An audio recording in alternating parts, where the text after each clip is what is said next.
Começa agora o programa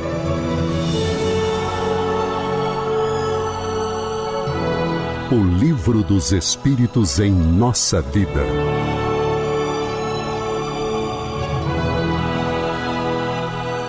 Estamos de volta com o programa O Livro dos Espíritos em Nossa Vida. Eu e o meu amigo Alcir Almeida. Forte abraço, moçada. E hoje quero convidar a vocês, reforçar o convite feito na semana passada, para que nós estudemos juntos, respondamos algumas perguntas. Por exemplo, em que momento a alma se une ao corpo? A união entre o espírito e o corpo é definitiva a partir do momento da concepção ou ela pode se romper em algum momento? O que acontece com o espírito se o corpo para o qual ele estava designado morrer antes do nascimento do corpo?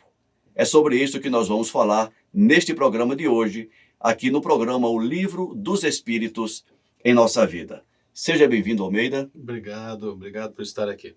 Que bom.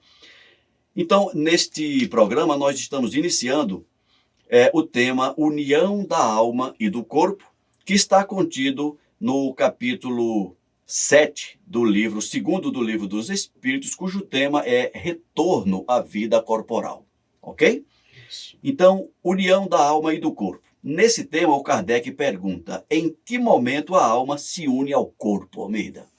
Como a gente conversou semana passada, né? E na semana passada já demos a resposta. Como é que você diz? É o spoiler? Já demos spoilers. Essa pergunta já tem spoiler.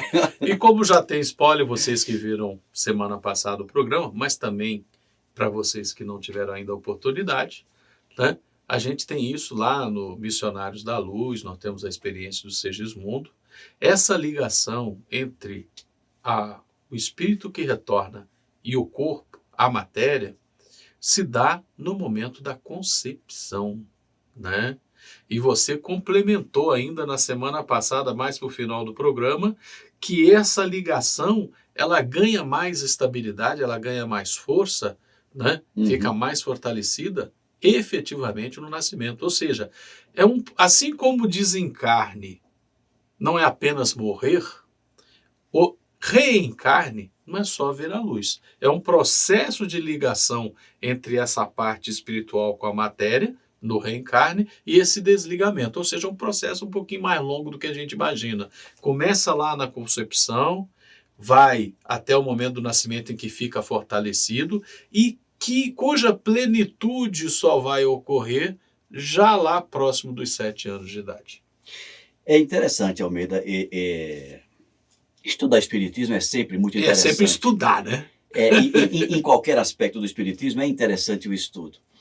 Mas, se a gente pensar que o espírito, uma das criações de Deus, mais sutil, uma das criações mais sutis, mais perfeitas, precisa se unir a um corpo denso, que é uma outra obra divinamente perfeita. Uma outra obra divinamente perfeita não pode se dar assim, no lapso de tempo. No estalo. No estalo. Uniu, está unido.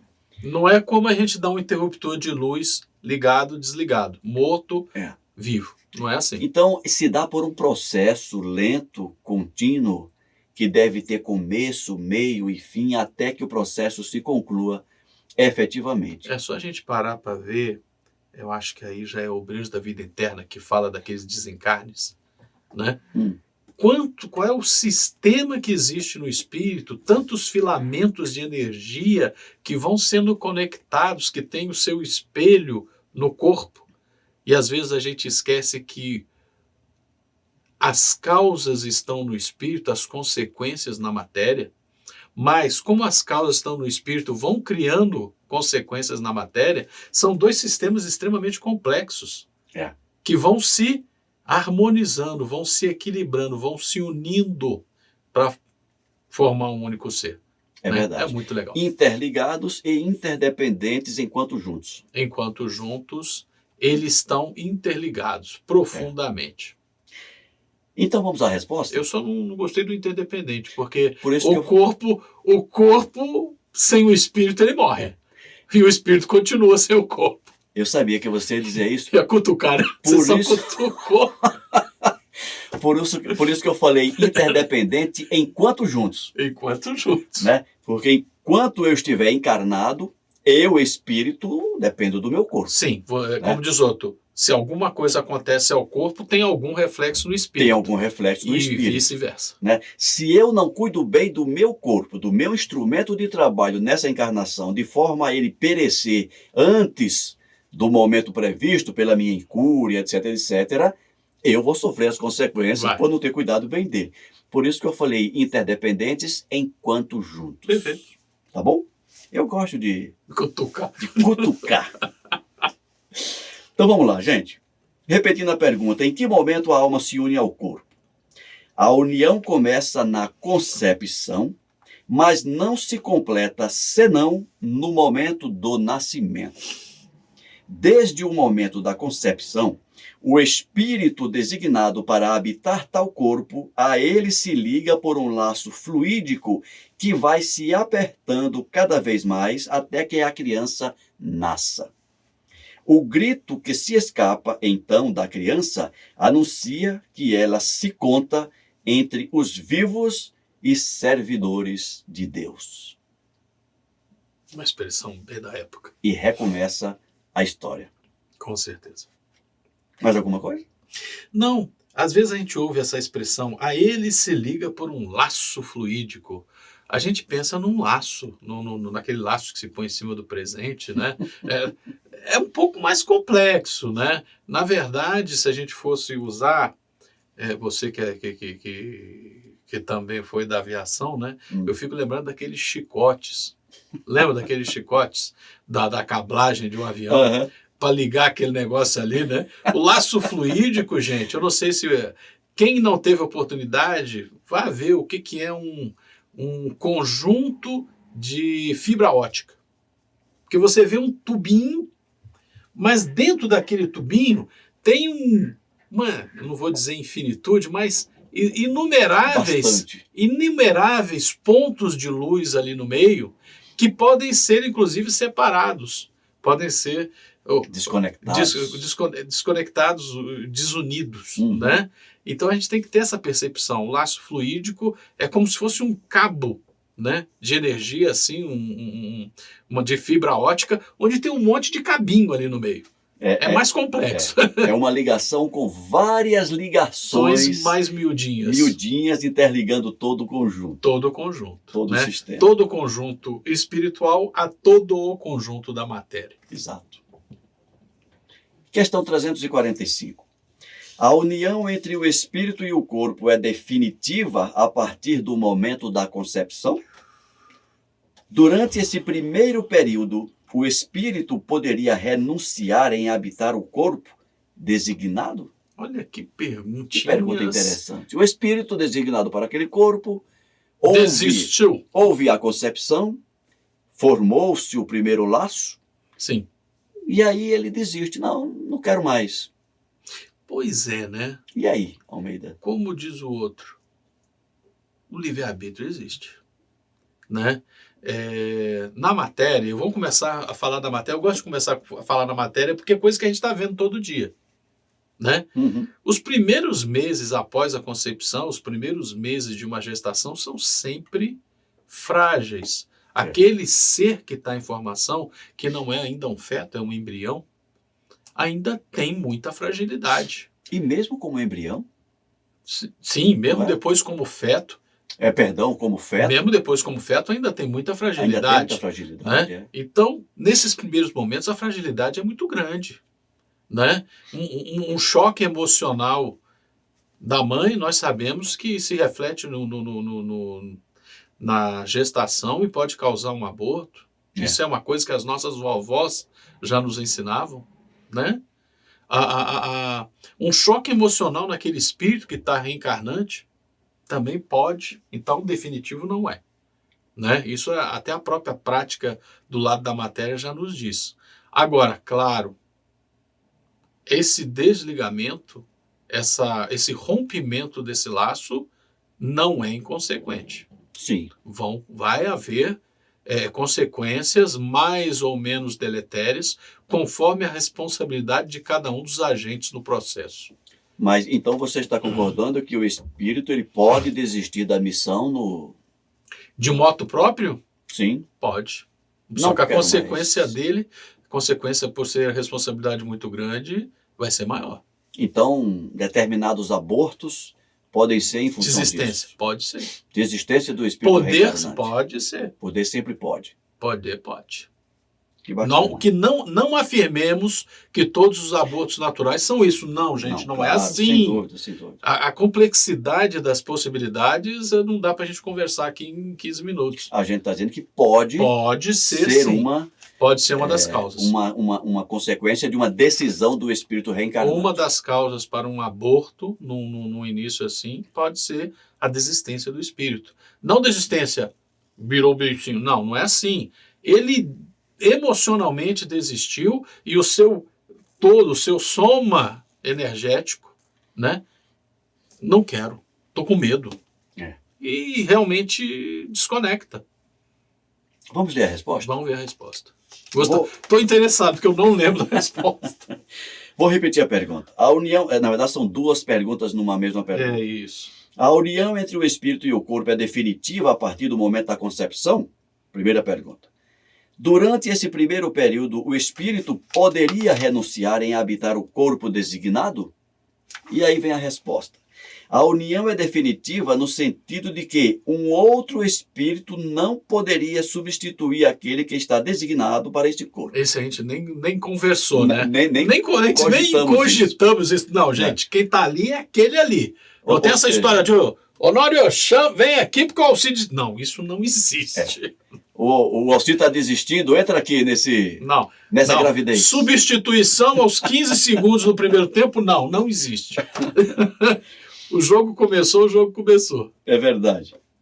Porém, continuando a resposta, Isso. porém, como os laços que o prendem são muito fracos, você bem o disse, rompem-se facilmente, podem romper-se pela vontade do espírito que recua diante da prova que escolheu. Nesse caso, a criança não sobrevive. Ou seja, aborto. Na ciência seria um aborto espontâneo. Um aborto espontâneo, por exatamente. Paura. Por paura. O espírito teve paura da missão. Da missão, né? Teve medo. Comenta aí a paura, isso é italiano, né? É italiano, paura é italiano. Paura mas eu já tinha até dizendo, é medo. É medo, é medo. Mais algum comentário? Não. Acho que a gente já falou mais do que a resposta que está aqui. É verdade. Então vamos para a questão 346. O que acontece para o espírito se o corpo que escolheu morrer antes de nascer? Aí é o contrário, né? Na questão anterior, o espírito tinha um corpo perfeito e ele desistiu. E agora? O espírito está interessado na reencarnação, mas o corpo morre antes de nascer. Aborto espontâneo também. Os senhores é aquela história, a mamãe está grávida de pouco, sofreu um acidente automobilístico. Né? Aborto espontâneo. Aborto provocado pelo acidente. Mas não teve a ação de vontade de ninguém de causar aquele aborto. Né? Segue o rumo. Né? Segue a vida. Daqui a pouco vai ter outra oportunidade. Isso eu não tenho a menor dúvida. E é exatamente essa resposta, Almeida. É uma resposta muito curta. E o Kardec faz uma outra pergunta dentro da mesma pergunta, né? Então, a primeira pergunta, o que acontece com o espírito se o corpo que ele escolheu morrer antes de ele nascer? E a resposta é simples. Ele escolhe outro corpo. Segue a vida. Segue a vida. Não deu esse, espera a próxima. Né? A mamãe está jovem, está tranquila, né? Continua tentando. Isso, na próxima fecundação, vem o espírito. Fecundação, concepção, vem de novo. Eu falei fecundação, concepção. Concepção. Que no final é a mesma coisa. Está na mesma coisa, no final é a mesma coisa. E isso, eu acho que pode trazer um alento. Para as mamães que estão aí tentando ter seu filhinho, sua filhinha, daqui a pouco acontece. Se está previsto, daqui a pouco acontece. E cumprindo, né, Almeida, aquela... A misericórdia do Pai é infinita. Aquele conceito que a gente tem do Espiritismo como consolador prometido, né? Sim. Essa informação é um consolo enorme. Com certeza. Né? Aquele filhinho que por alguma razão não veio agora... Aquele que era para ser o primeiro, de repente ele não é o primeiro, mas ele vem em terceiro. E mesmo vem o primeiro. Ou pode ser o mesmo. Porque abortou agora, dá mais um tempo, no ano que vem engravida de novo. Isso. Né? Pode ser o mesmo, que ficou mais um aninho lá esperando, não, aconteceu o problema, vou esperar a mamãe Mamãe daqui engravidar a de pouco novo. está bem de novo. Daqui a pouco tá bem, eu volto de novo. Isso. Não é isso? Com certeza. E a pergunta dentro da pergunta, É muito legal. Kardec diz assim, qual pode ser a utilidade dessas mortes prematuras? Olha, Essa é importante. Essa é complexa. Essa é uma tão pergunta interessante. complexa que eu vou recomendar, se você me permite, Por favor. a leitura de um livro que a gente estava conversando aqui antes de gravar, né? Que é o Ícaro Redimido. Muito bacana esse livro. É o Ícaro Já Redimido. Comentamos esse livro aqui outras vezes. Eu não sei, realmente eu não lembro. Já Mas, comentei. gente, é um livro que tem uma explicação para quem quer se aprofundar nesse tema, Uhum. né? Se aprofundar nesse tema do aborto, do aborto espontâneo. Por que alguém tem que vir e abortar? Que no caso lá, o espírito envolvido Uhum. precisava vir, não seria capaz de formar um corpo, ia abortar. Num primeiro momento, ele é vítima de um aborto provocado, mas ainda assim havia um papel a ser cumprido. Ele aborta a primeira, na segunda ele vem e aborta uma segunda. Gente, nada é desperdiçado.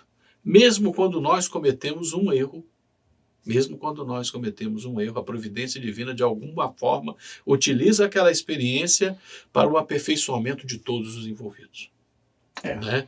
Ou seja, nós estamos aqui na pergunta, qual é a utilidade dessas mortes prematuras?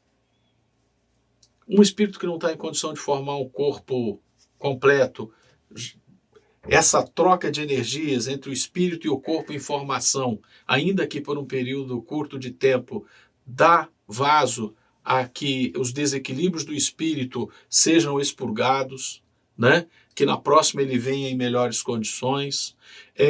Pode ser uma experiência dolorosa para a mãe, mas ensina algo sobre humildade, sobre a necessidade de ser resiliente à dor. Fé. Põe a nossa fé à prova. É. Tem várias utilidades uma morte prematura. O problema é a gente, diante das maiores dores da vida, fazer a seguinte pergunta. Um grande amigo me ensinou a fazer essa pergunta. O que essa situação tem para me ensinar? Porque fulano... O que essa situação tem para me ensinar? O que eu posso aprender aqui? Nada é desperdiçado. E já que você citou o livro Ícaro Redimido, eu vou fazer um comentário Poxa, bem rápido. Por favor, não vamos dar spoiler demais. Não. Mas é um comentário que vale para o entendimento dos nossos ouvintes e até para que eles busquem aprofundar essas informações, aqueles que assim o desejarem. O Espiritismo nos ensina que o espírito se liga ao corpo, linhas gerais, por um outro elemento chamado perispírito. O perispírito é matéria. Tudo que não é espírito é matéria.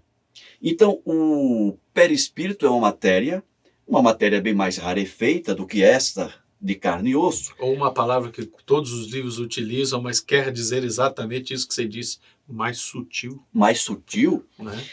E que essa matéria, perispírito, que se compõe no envoltório do espírito, ela... Usar uma palavra bonita, é a interface do espírito.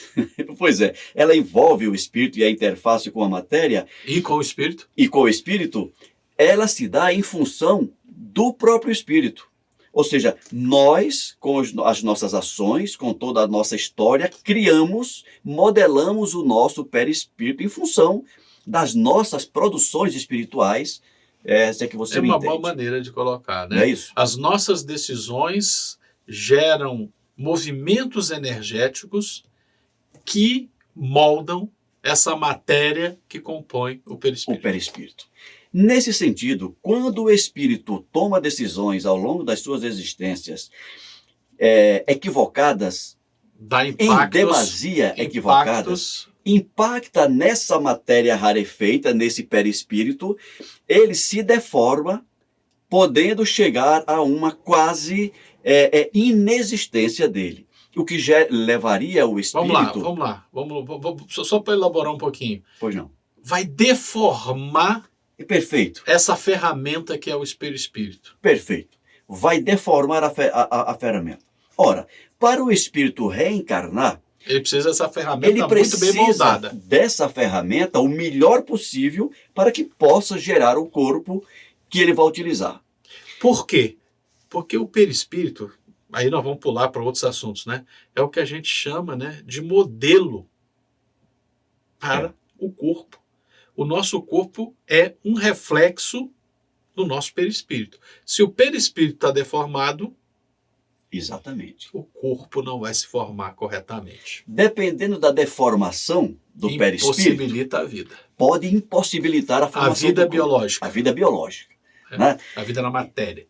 E tudo isso que nós estamos comentando é para justificar alguns abortos que acontecem. Porque a cada ligação do espírito com a mãe, biologicamente, pela concepção, esse contato do espírito com a mãe vai gerando para ele um saldo positivo de matéria que vai recompondo o seu perispírito. Essas trocas Essas trocas energéticas ajudam recompõem, essa remodelagem. vai remodelando o perispírito. Então, muitas vezes, o aborto há para que o espírito possa recompor melhor possível o seu perispírito, para que não reencarne com uma deformação muito grande. Teratológica, vamos usar a expressão bem científica. Perfeitamente. Então, foi o caso, esse é o caso que é o descrito caso lá do Ícaro Redimido. lá no Ícaro Redimido.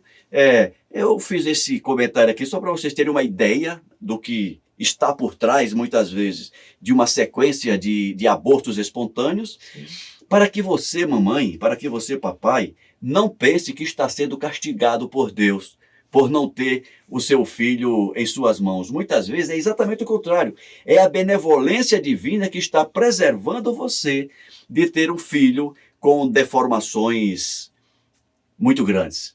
Então você está contribuindo com o processo de criação da vida, fornecendo os fluidos materiais para a recomposição perispirítica daquele espírito e que um dia, certamente ou provavelmente, virá até você com o seu perispírito recomposto, gerando um corpo perfeito para que você tenha um filho saudável. Eu acho que é por aí.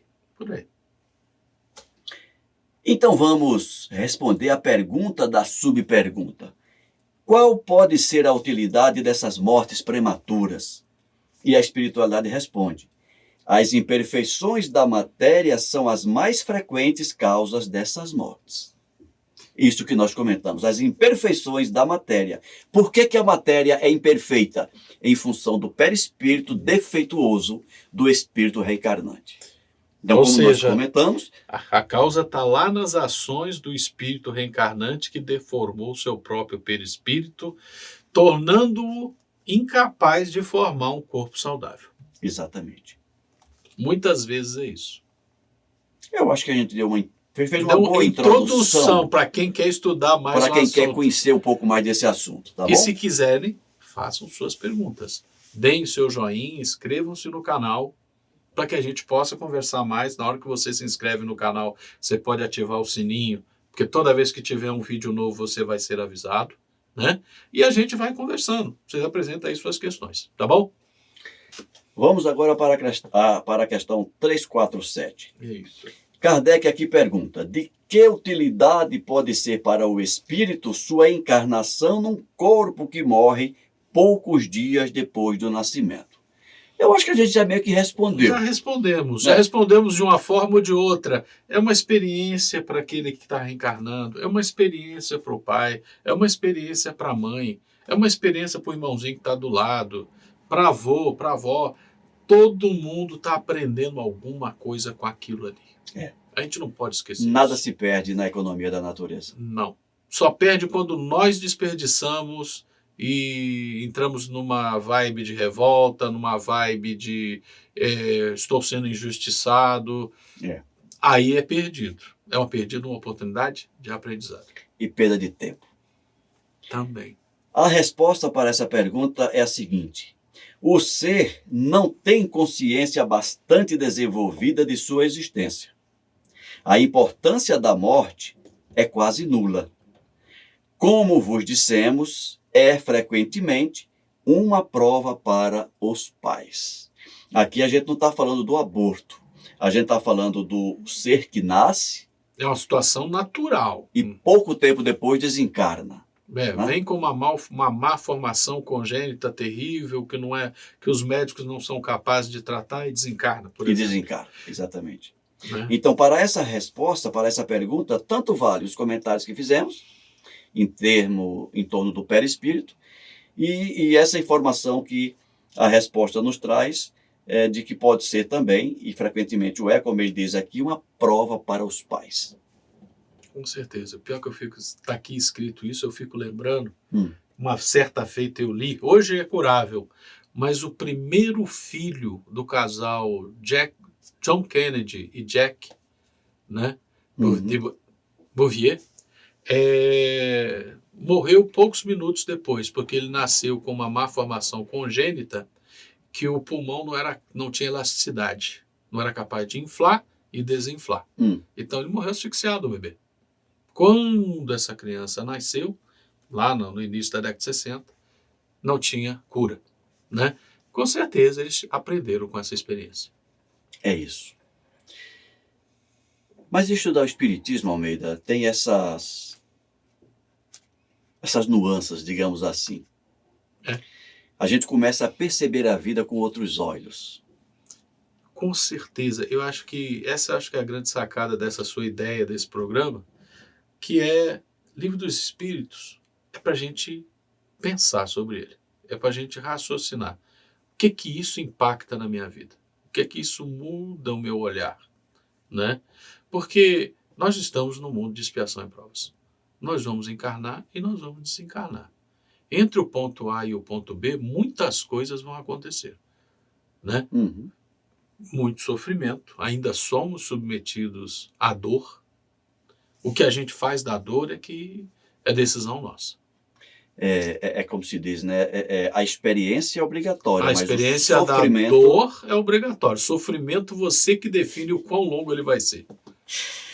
Meu amigo, o nosso tempo está se encerrando. Com certeza. Mas eu quero deixar um convite para você, para o nosso amigo que nos acompanha no YouTube. O espírito sabe de antemão que o corpo que ele escolheu não tem chance de vida, Almeida?